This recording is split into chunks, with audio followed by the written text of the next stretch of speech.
Good afternoon. Happy Monday, everybody. This is your girl, Crystal Jordan. And of course, it's time for Reality Check.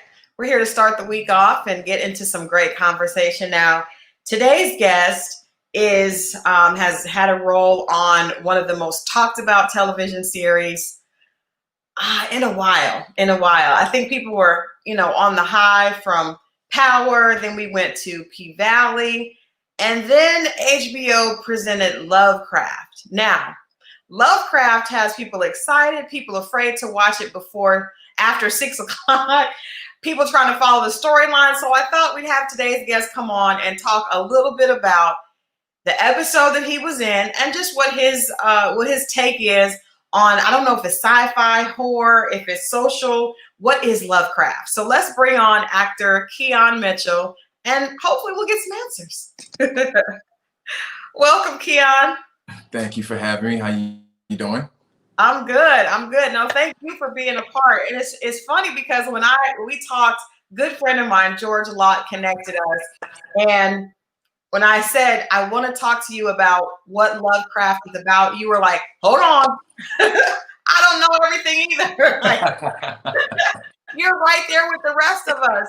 Trying to figure out what is happening. So first of all, congratulations on being a part of a show that definitely is on, has people talking, has people excited, has people confused, but most importantly, they're tuning in. Tell us, how did you get connected? How did you get the opportunity to play a role on the show?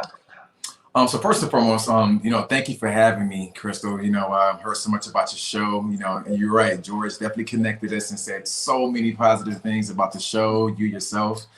The show, how did I get involved in the show? So my agent, just like most actors, made the connection between myself and Jordan Peele. Daniel Sakim, the director of the show as well, of my episode in particular. Got involved. Then I auditioned for the show, just like many other actors auditioned for the project as well, and went through the audition process. And God willing, I was able to land this opportunity on this amazing show. HBO is a major opportunity for an up-and-coming actor such as myself. So it was extremely, extremely exciting being a part of that set. Yeah, I can imagine. Now, did you know what the show was about before when your agent reached out to them about you being a part of it? No, I didn't. I did some research about the book Lovecraft Country. I did some research about it, but I didn't necessarily dive that deep into it to understand how deep it's actually going. Right? You have the minds of Misha Green, Jordan Peele, J.J. Abrams involved as well to be able to take this and turn it into, as you mentioned, a thriller, sci-fi, drama, social, everything. So action all in one. Right. I want to ask you this because I think that Jordan Peele is at the forefront of kind of interpreting racial injustice as horror, which I think is genius. And I don't think that we've seen it like that until probably Get Out, where we see that the injustices that African Americans and other people of color have dealt with. Really, if other people had to deal with it, they probably would see it as a form of horror. What do you think about being able to interpret that and really add a different perspective to the way we look at racial injustice? I think it's a very, very creative way to identify, with what's going on today in today's society, and correlate that back to a timepiece in the 1950s. Right. So to be able to take this and magically, in such an oddly beautiful way, be able to tell a story that we're living today in today's America, that's transcended back into, when our days when we first got over into this country. So there's so many different symbolisms, that even as actors that we sometimes don't even necessarily get the chance to see until we see it as viewers, just like everybody else sometimes. Right. The amount of creativity that's involved in this project makes you go back and look at every single episode at least 5 or 6 times to be able to try to assess the correlation between this 1950s timepiece and the Jim Crow era all the way up into 2020, decades down the road. Right. That's so true. Speaking on that, talk to us a little bit about your episode. So you played James, and you were one of the boarders in Letty's boarding house. And I think we don't really see people doing a lot of that these days. We know that was very popular, you know, in the 50s, 40s, and 50s. So talk a little bit about what happens in that episode, and then we can talk a little, kind of catch everybody up to speed on what's happening on the show. So in this episode, you know, Letty, she buys a house. You know, I can talk about it now since it's already on HBO. So Letty, she buys a house with some money that that mom that had passed down to her, that she actually inherited from Ruby, her sister, played by Mumi Masako. So she bought this home and we moved in as boarders. My character name is James. My dog name is Baldwin. So we have a play on James Baldwin, the novelist. I like right. So I had a chance to play this character. In this particular episode, we run across a lot of course, social injustices, moving into this home in this essentially predominantly white neighborhood. So we have conflicts facing police officers, neighbors, the teenagers or other adults that are in the neighborhood. So we have, in my particular scenes, so to speak, you know, we have the moment where I move in and things like that. We kind of get settled. And the moment of us actually getting settled, we kind of run into this run-in with the neighborhood, everybody that's in the neighborhood, because they're not welcome, of course, Jim Crow. And yeah, wow, through the entire, you know, episode, for the most part, we're kind of running into these conflicts. We're facing these conflicts and trying to figure out, you know, not necessarily what's the best way to handle them, because you see in the series, Letty, she's very she's going to get the job done her way. Simple as that. You know, so we got into this moment where we're having this house party that was jumping. You know, so we had this house party going on. A magical scene, you know, just the music in that time. You know, we have Ruby singing. We're playing cards. You're talking about Marshall Field's opportunities or lack of opportunities for African Americans at that particular time in this particular piece. Ruby's trying to get a job, and next thing you know, we have a burning torch, or excuse me, a burning cross in our line.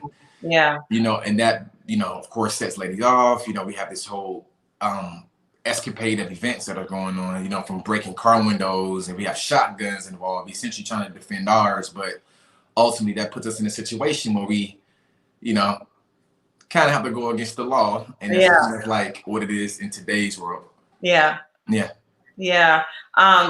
Brent Reborn says, "I'm loving seeing so many more of us in sci-fi," and I think that's really cool. I think that I remember reading a book. I don't know if you're familiar. I'm a big reader, and Octavia Butler was the first like African American author that really started doing sci-fi, and she had this book called Kindred. And I read it, and it scared the crap out of me. But basically, it was taking a woman back into slavery days, right? Back and forth. And it is great to see this now on television. When you guys are filming scenes like that, you know, especially if you're talking about a burning cross, you're talking about just facing the feeling of being unwanted in an area that we know a lot of African Americans still feel today. What was the energy like on set? And did you have to go someplace that felt uncomfortable for you to be able to react and respond to that? I'm glad you actually asked that question. So yeah, because again, for me as a rising actor, this is my first timepiece in a sense of me having to deal with racism to this degree, right? So I was born in 1991, all right? So I didn't necessarily didn't have to deal with any of that. Yeah, exactly. I wasn't necessarily all up in the sauce like that, you know. But I had to go to a place as a talent and discover what that looked like, you know. And luckily for me, you know, I was working with an amazing cast, you know, that was able to, you know, create that emotion, create that environment, you know, and even not just the cast, the entire production, you know, the entire team put us in a great position to where we can kind of create that energy. You know, I had to do some kind of emotional recall in instances where I didn't necessarily have the most pleasant interactions in 2020 or even just modern day society. You know, using that emotional recall to be able to step back emotionally into that moment to create that with the other actors on that set. This burning cross situation, I've never seen I've seen crosses that size, you know, but I've never seen a burning cross with this kind of intentionality, you know. So that in itself was the thing. And just from a set perspective, it was really hot. First of all, it was really hot. First of all, aside from the symbolic, it was hot. You know, yeah, we had some concerns, you know, but truthfully speaking, it was deep. It was deep. You know, I can only imagine. I know what I was thinking. You know, as an African American male, playing this role as a boarder who doesn't have anything, who's living with Letty to make a living for services. Mm-hmm. You know, encountering something like this with the whites who are privileged or who have, you know, such amazing opportunities ahead of them, mm-hmm. or just in general. Right. Creating that dynamic with the other actors, I can only imagine what the Caucasians could have possibly been thinking that were on set. Also helped creating this atmosphere, mm-hmm. and it was really tense. Yeah, it felt real. You know, to a point to where it's like, okay, you know, let's get into this, let's get out of this. You know, and I kind of feel like even behind the scenes when we were actually just in our waiting rooms and things like that, just talking to each other, just offset. Mm-hmm. You know, creating that chemistry, that dynamic, just even as friends, co-workers, castmates, things like that, and then having to flip that switch and turning that back into something where we genuinely have a disliking for each other and creating that real experience. Right. That's something to really, really kind of play with. Yeah. Mm-hmm. I was going to ask your opinion, because you being a millennial, and you mentioned being African American male, you know, not having a lot of money. What do you think? And I know it's hard to probably give perspective on that, because when you haven't been born into that, even though you deal with injustice, it's not quite the same. Right. How do you feel as a man being in a situation where you probably feel powerless and feeling very vulnerable to the fact that these privileged, you know, whites have the ability to take away what little bit you do have? Right. Can you kind of give perspective on how your character would have felt internally when dealing with that? You know, when you try to kind of put yourself in James's place, did he feel afraid? Did he feel vulnerable? Did he feel, you know, courageous? What were the feelings that you were bringing forward from that character, looking at the situation of having so many disadvantages, you know, at that time? So as an African American man, putting myself today in a situation like that, then I think, honestly, truthfully speaking, I'm thinking survival. Yeah. You know, there's portions of the episode in the season, or I believe it's episode 3, excuse me if I'm wrong, you know, sundown towns, you know, sun goes down, got to be in that house. You know, they're free to essentially do whatever they want to do with you. Yeah. So I think the first instinct to me would essentially be survival. Yeah. You know, as a boarder in that home, you know, we already know that that we don't have anything, we don't have much, and we're trying to ascertain these things. You're trying to get those same privileges that the whites do have. But most importantly, in this particular time, in this particular era, we're thinking about survival. Yeah. We're thinking about our courage, you know, having the courage to be able to defend our friends and family in an instance like that. Yeah. You know, it does make you think, you know, when you kind of looking in the real life, because I don't think people really understand, you know, on the actual set, how much of a reality that becomes. Yeah. On a temporary basis. Mm-hmm. So when you're kind of in that and you're looking at, you know, these officers driving by, and, you know, especially in the old cars back in the day, it kind of puts you in that element. And you're thinking, you have white officers, you have your neighbors, you got the milkman, you know, you got the mailman, and everybody is against you. Yeah. And not from a sense of not only being against you from an opportunity perspective, but also against you from we really dislike your being and we want you dead perspective. Yeah, that's crazy. You know, so, you know, you correlate that to today's society. You know, it's done a little differently, mm-hmm. but as technology is becoming more advanced and the camera phones are just being endlessly supplyable. Yeah. You know, it's still our reality. Mm-hmm. You know, so facing that in today's, you know, society, I feel James. You Yeah. know, I understand what James is going through. It's innate, almost. It's innate at this point. You know, to be in position, whether it's corporate America, because I still do my corporate thing too, whether it's in corporate or whether it's in just social life, you know, not being able to go to, not necessarily not being able to, but going to certain places. Certain places, not being wanted in certain neighborhoods. Yeah. We just saw him killed because he was jogging in the neighborhood that he was not wanted, not wanted in. So it is interesting. I know it's so heavy. It's a heavy topic, but it's real. I think that a lot of people, we see a lot of comments on social about the sci-fi piece of it and the monsters and the just it's so much going on. You watch the show also as a fan, in addition to being on the show. What is your thought process on just a lot of the fantasy parts of it?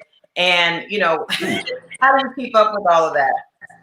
My girl, Chris, let me tell you, like, I feel like this is being done right. Yeah. You know, it's entertaining. It's scary. Yeah. You know, and it's even scarier. It's even not only because it's sci-fi and horror, but it's even scarier because you can actually see the realities in the actual horror and sci-fi. Right. Yeah. Right. Yeah. So, and like for example, in episode 5, right? You know, my takeaway. You know, I don't know what everybody else is interpreting in the world because it's up for interpretation, it's up for discussion. You know, it's intentional. But in episode 5, you know, we had, you know, Ruby coming out of a white woman's body.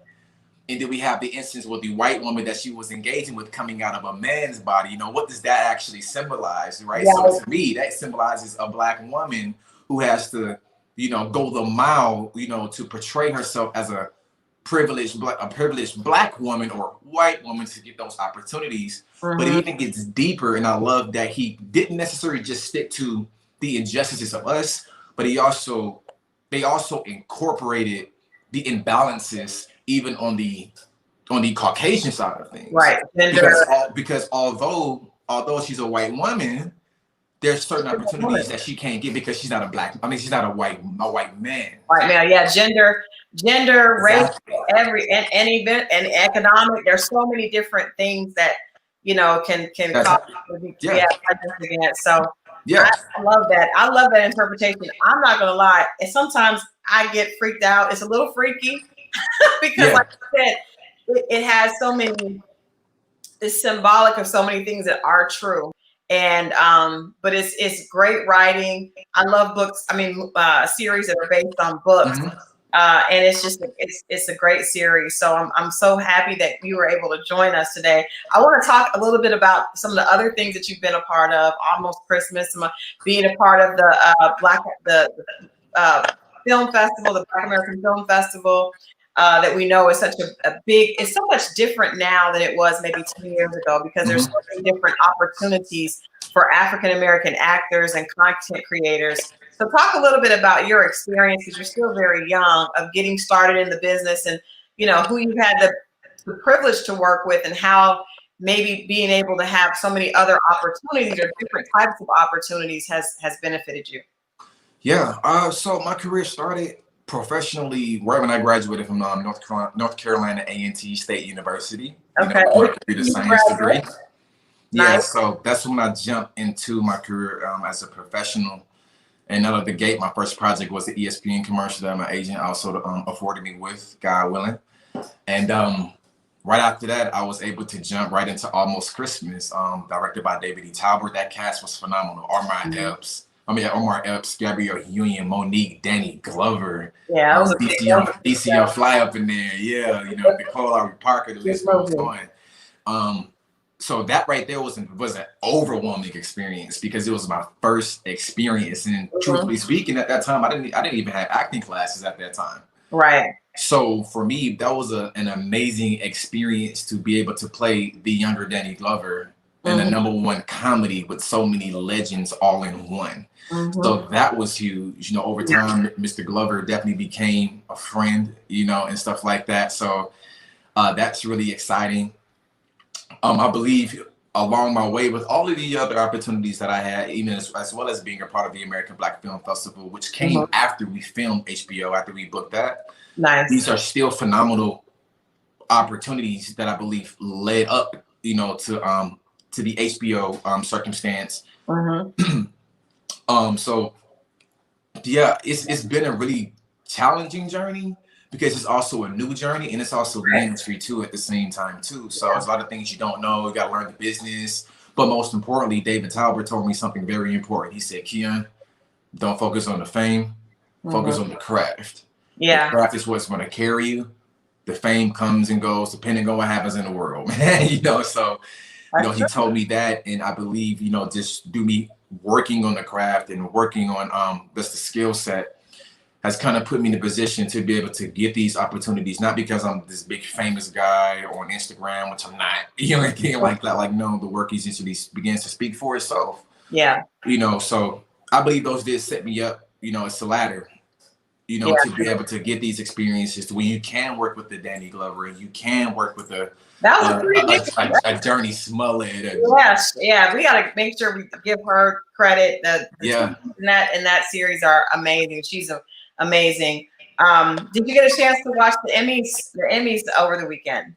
So I did not get a chance to watch the Emmys. I had some other prior obligations going on. That's where I couldn't catch it, but I can stream it. So I'm gonna go back and take a look at that. But I do know that Francis, like Daniel Daniel Sackheim, who directed our episode for Lovecraft. He got an Emmy last night. Who else got an Emmy last night? Regina King. We got to show us. Regina King received an Emmy for. Yes. She got it. Yeah, she got it. I heard about that. So that's been up on Instagram. So I'm excited about that. Regina, Regina's been doing her thing. Zendaya received an Emmy, I believe, for the show that she has on Hulu. She's just an amazing young talent. But I wonder, are there people that you have? Who are your mentors besides Mr. Danny Glover that you had the opportunity to work with early on? Who are the actors of color that you look to try to not necessarily replicate their career, but just as being able to have that type of career that you admire and would like to have one that resembles that one day? Oh, there's so many without sounding like the typical ones. Well, first and foremost, I would love to pay homage and respect to the Chadwick Boseman. That was my man's. I loved watching that guy on screen. I loved his career. I loved his dynamic and just what he represented as an African American man. His spirit. So that one was a major blow for me. I definitely shed a couple of tears on that one. Of course, you have your Denzel Washington's, a pioneer out of New York. And his documentary that's on YouTube that I watch all the time, and it's how he started his career and paved a different lane for us to be able to enter. So I look up to a guy like, Denzel Washington, not just for his talent, which we all know is legendary, but just his willingness to pioneer something like that. There's actually a quote that comes in the beginning of episode 3 on Lovecraft Country. That at the end of that quote in the beginning, it says pioneering is dangerous. And it is. So to have that level of courage to go out here and say, I'm going to do this. I don't care what anybody else says. This is for me. That outside of the talent that's legendary. Then you have, of course, Samuel L. Jackson, man. Samuel L. Jackson. That guy right there. His range is just crazy. He's himself. And sometimes in acting, it's really all you need to be is yourself. It's so hard to be yourself in front of the camera. And his career is legendary. So guys like Denzel Washington, the legend, Samuel L. Jackson, even in the newer generation, you got your Michael B. Jordans.